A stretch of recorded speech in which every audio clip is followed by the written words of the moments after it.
Welcome back to Talking Dragon Age, the show where I talk about Dragon Age. This episode is all about the Architect. I've talked a lot about him in other episodes, and now he gets his own video. We'll start off here with a bit of his history and what he's done so far in the narrative. Chronologically, the first time we encounter him is in The Calling, featuring a young Duncan and King Merrick. It's here we learn that he wanted to end hostilities between the Darkspawn and other races. His plan to do that involved infecting the entire world with the taint. Obviously, he failed. The next time he shows up is in Awakening. By now he's created his own version of the Grey Warden's joining ritual. He uses Grey Warden blood instead of Darkspawn blood, and the Darkspawn that are put through it were freed of the calling and could think for themselves. This is one of those things where I just kind of accept that it works, though I do have some questions about it that I hope are answered in the future. Like, the Grey Wardens are resistant, but the taint will eventually overwhelm them. Will the same thing happen to the Darkspawn? What if a Grey Warden underwent this joining ritual? That's disgusting, and I wouldn't recommend trying, but in theory, would that extend the Warden's lifespan? I wouldn't think so, but maybe. Anyway, back to the Architect. We have the choice of killing him or letting him go to continue his work. He messed up bad with the Mother. Not all Darkspawn are happy to be free of the calling. If the Warden-Commander says that maybe they don't want to be free, the Architect responds with, "And how would they know when the choice has been deprived of them?" It kind of reminds me of slaves.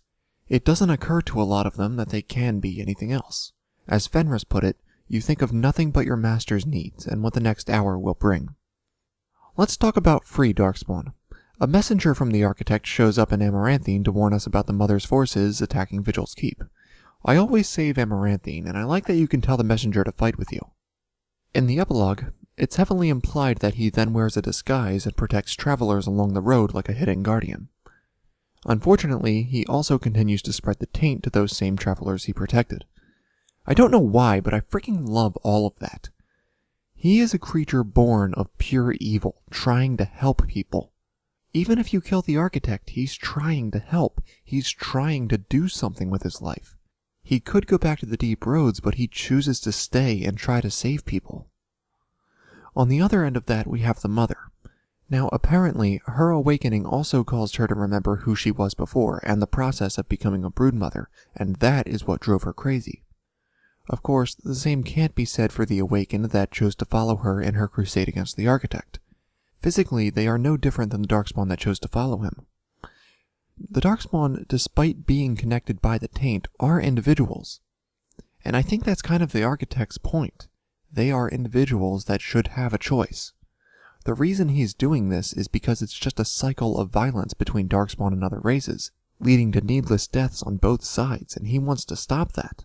But as we see with his first plan to taint all of Thedas, he doesn't have a human understanding of the situation.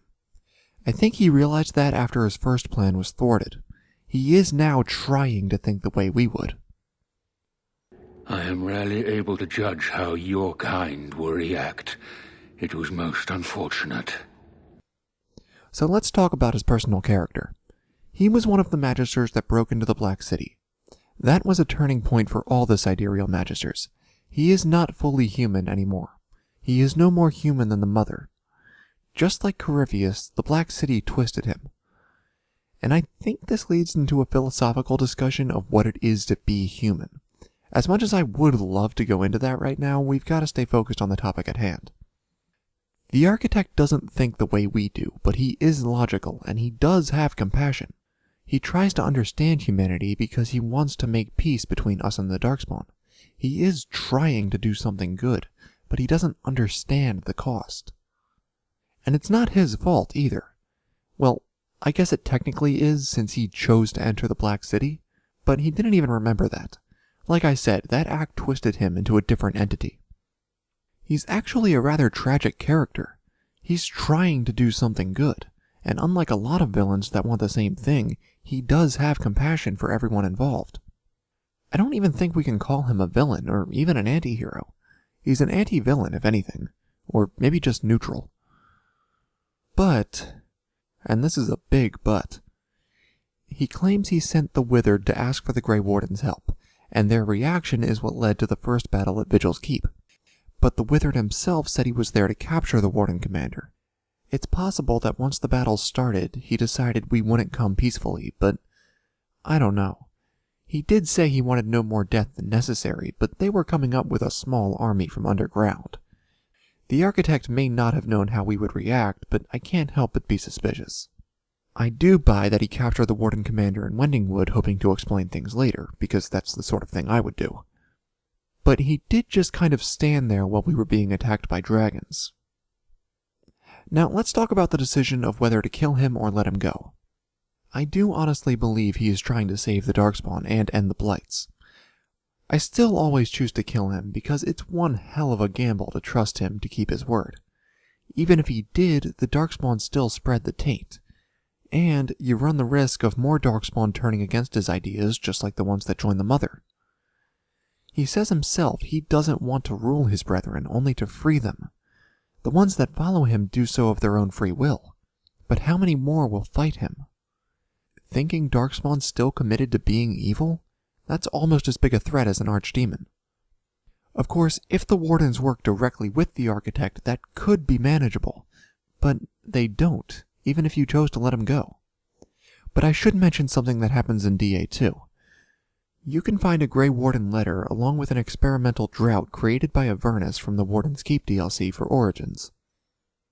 It changes whether he was allowed to continue his work without restrictions or if he was only allowed ethical research. But the important part stays the same in both versions. It says that he received information about the Architect and it yielded important results. I feel the need to emphasize it says information on the Architect and not from the Architect. Anyway, it then says his research also revealed alarming implications that he sent to Weishaupt as soon as possible with an old cipher. That was over a decade before Trespasser, and we know now that the Wardens are on the brink of civil war. I would also bring up what Nathaniel says when you meet him in DA2.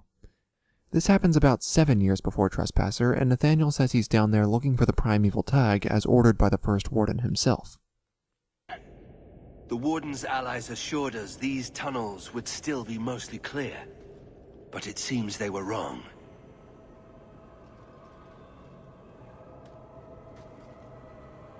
They seem to know a great deal about Darkspawn. Are these allies dwarves? No, not dwarves. It's complicated. Let's just say we live in strange times. This happens regardless of the Warden-Commander's choice regarding the Architect. I assume some of his surviving disciples were helping the Wardens. If you spared him, Nathaniel says they hoped the ensuing battle between the Darkspawn would make the Deep Roads somewhat safer. If you killed him, he'll say they thought it would be years before the Deep Roads were infested again.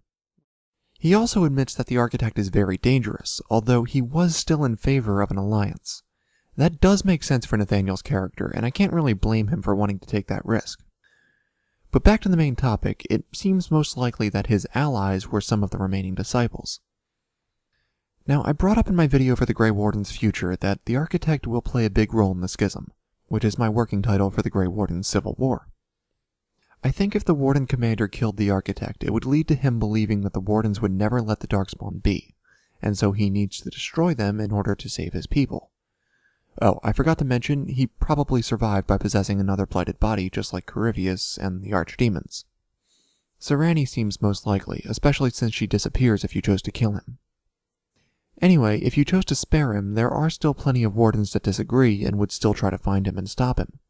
I think this is the biggest thing that would divide the Wardens, but it's certainly not the only thing.